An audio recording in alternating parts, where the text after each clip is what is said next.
Hello friends, elegance clinic की YouTube channel में आपका स्वागत। आज का टॉपिक है स्कार रिवीजन के बारे में। सर, एलिगेंस क्लिनिक में स्कार रिवीजन के लिए क्या क्या मेथड्स होती है वो हमारे दर्शकों को दिखाना चाहेंगे आप? एलिगेंस क्लिनिक में हम सभी टाइप की स्कार रिवीजन की मेथड करते हैं। जितनी भी मेथड है, सर्जिकल, नॉन सर्जिकल में जैसे आप क्रीम लगा के तुरंत स्कार को कम कर सकते हैं या डर्मा कलर लगा के आप स्कार को पूरा छुपा सकते हैं। लेकिन आप अगर स्कार रिवीजन करवाना चाहते हैं तो बहुत सारी मेथड होती है। मैं आपको फोटोग्राफ के माध्यम से थोड़ा सा एग्जाम्पल देके आपको ये दिखाना चाहूँगा कि स्कार रिवीजन कैसे हो सकता है।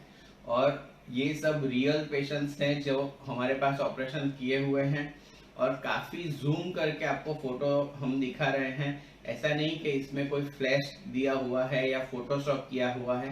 कोई भी पेशेंट का फोटोशॉप या कुछ भी बिना किए हुए काफ़ी जूम करके आपको हम फोटोग्राफ दिखा रहे हैं, जिससे आपको पता चलेगा कि स्कार रिवीजन में क्या आप एक्सपेक्ट कर सकते हैं।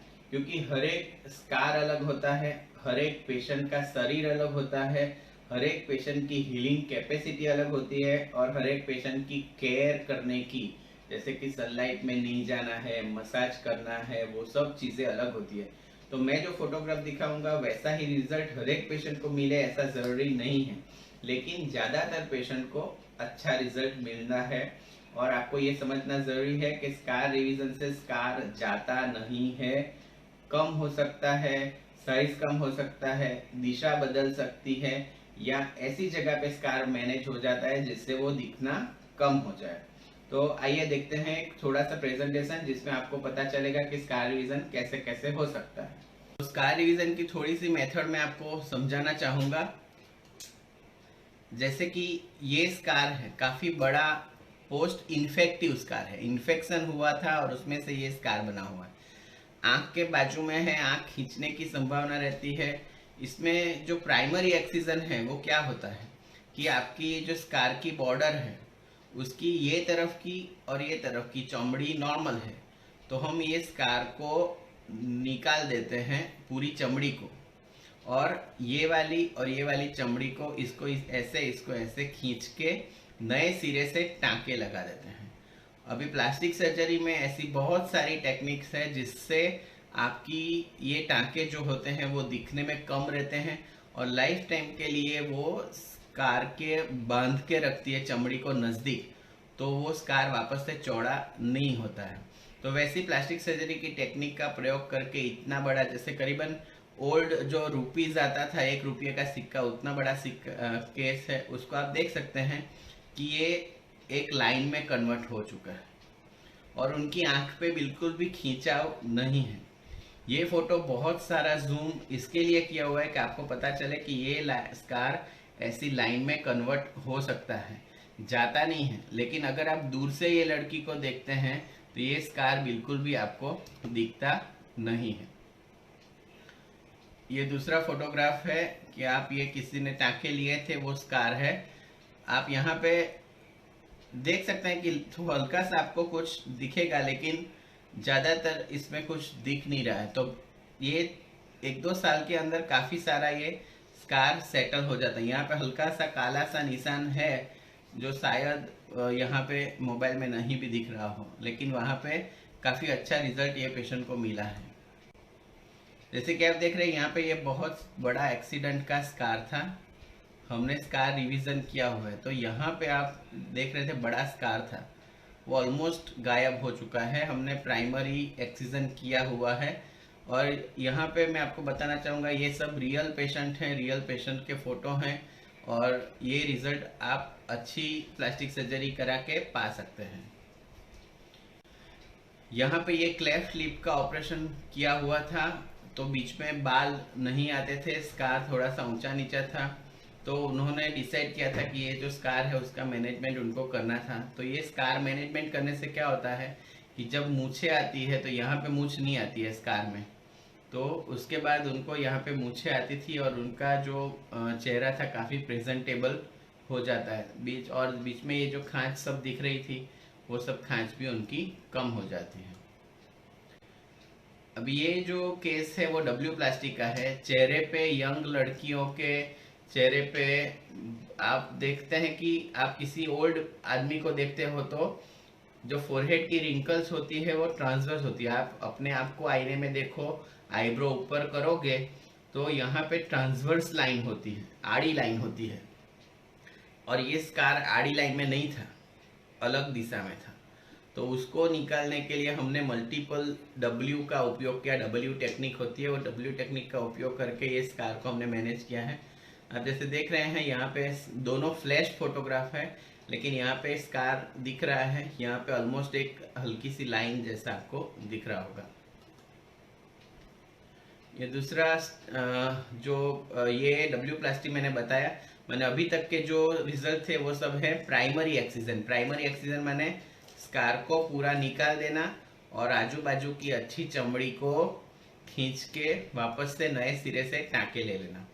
तो काफी बार स्कार ऐसी जगह पे होता है, अगर आप सोचते हैं कि ये स्कार को और यहाँ को मैं पूरा ये निकाल दूंगा और यहाँ की चमड़ी और यहाँ की चमड़ी को खींच के टाँका ले लूंगा तो क्या होगा, आंख खींच जाएगी।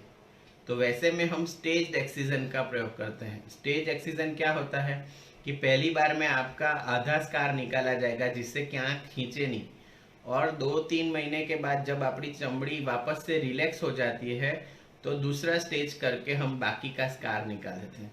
मैंने ये रिजल्ट जो आपको दिख रहा है वो दो स्टेज के बाद का रिजल्ट है। आप ऑलमोस्ट स्कारलेस हो गया है वहां पे, क्योंकि आंख की चमड़ी बहुत पतली होती है तो वहां के रिजल्ट बहुत ही अच्छे आते हैं। ये है बहुत जिनको टीबी होता है और टीबी की वजह से गांठ में इन्फेक्शन हो जाता है, नाक वो गले में, वो सब स्कार थे। तो हमने इनका फर्स्ट स्टेज किया हुआ था। आप देख रहे हैं कि यहाँ पे पूरे स्कार नहीं निकले हैं, लेकिन जो भी चौड़े चौड़े स्कार थे, आप जैसे देख रहे हैं यहाँ पे करीबन 2-2.5 इंच का स्कार था, अभी ये करीबन 1 इंच का रह गया है। तो जो भी ये करीबन 1.5 इंच का स्कार था वो अभी एक हल्की सी लाइन जैसा रह गया है। तो ये फर्स्ट स्टेज है, उसके बाद दूसरे स्टेज करके उसको इम्प्रूव कर सकते हैं। सिमिलरली ये बड़ा बंस का स्कार था, तो पहली बार में इतना गया, दूसरी बार में ऐसा गया, तीसरी बार में ऐसा गया, करके 4 स्टेज करके हमने इसको, अब यहाँ पे एक लाइन जैसा आपको दिख रहा होगा, तो ये जो लाइन दिख रही है वो लाइन है कि जहाँ पे हमने ये चमड़ी को खींच के फाइनल उसको यहाँ पे लाइन बनाई हुई है। तो ये जो लाइन है वो ये 4 स्टेज करके हमने स्कार रिवीजन किया हुआ है। स्पेशल केसेस होते हैं क्लेफ्ट लिप के, इनका क्लेफ्ट लिप रिपेयर किया है लेकिन यहाँ पे खांचा अभी भी बना हुआ है और ये स्कार की वजह से वो खुश नहीं थे, तो स्कार रिवीजन किया हुआ है। अभी आप यहाँ पे स्कार बिल्कुल दिखता नहीं है, हालांकि यहाँ पे अभी भी हल्का सा ये सूजन है, लेकिन ये 1 साल में चला जाता है। अगर आप साइड से देखते हैं तो भी ये लिप का जो ये बॉर्डर है काफ़ी अच्छी तरीके से सेटल हो गया है, जैसे ये वाइट रोल जिसको बोलते हैं वो बहुत अच्छी तरीके से सेटल हुआ है और स्कार दिखता नहीं है। जबकि यहाँ पे आपको एक खांच दिख रही है, तो वो खांच की वजह से वो लड़की खुश नहीं थी। दोनों जगह पे जो खांच थी, नीचे और ऊपर, सभी दूर हो गई है। आप दूसरी क्लेफ्ट लिप का केस देखेंगे तो यहाँ पे भी ये लिप अच्छा नहीं बना था, तो उसका रिवीजन करके हमने काफ़ी अच्छा उसका लिप बना के दिया हुआ है। काफ़ी बार ऐसा होता है कि आप आँख के या होंठ के इतने नज़दीक होते हैं कि चमड़ी को खींचने की संभावना नहीं रहती। यहाँ पे नॉर्मल चमड़ी है ही नहीं आगे खींचने के लिए, तो वैसे में हमको कहीं और से चमड़ी लाके लगानी पड़ती है। तो यहाँ पे आप देख रहे हैं कि ये हमने कान के पीछे की चमड़ी लाके लगाई हुई है और करीबन काफ़ी सारा मैच हो चुका है। यहाँ पे अगर हम बाद में लेज़र या डर्मेब्रेजन करते हैं तो ये जो लाइन है, क्योंकि यहाँ की लाइन नहीं दिख रही है, ये जो लाइन है वो लाइन भी आपको डर्मेब्रेजन या लेज़र करके दूर हो सकती है।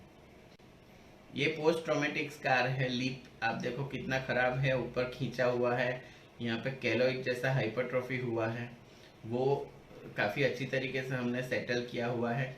यहाँ पे मूछे नहीं उगती है, लड़कों में अगर मूछे नहीं है तो खराब दिखता है, तो वो चीज़ भी हम यहाँ पे कर सकते हैं। और ये फेस सेटल होने के बाद ये स्कार के अंदर हम हेयर ट्रांसप्लांट भी कर सकते हैं, जिससे कि आपकी मूछें अच्छी आए और आपका चेहरा और स्कार बिल्कुल दिखे नहीं और चेहरा बहुत अच्छा दिखे।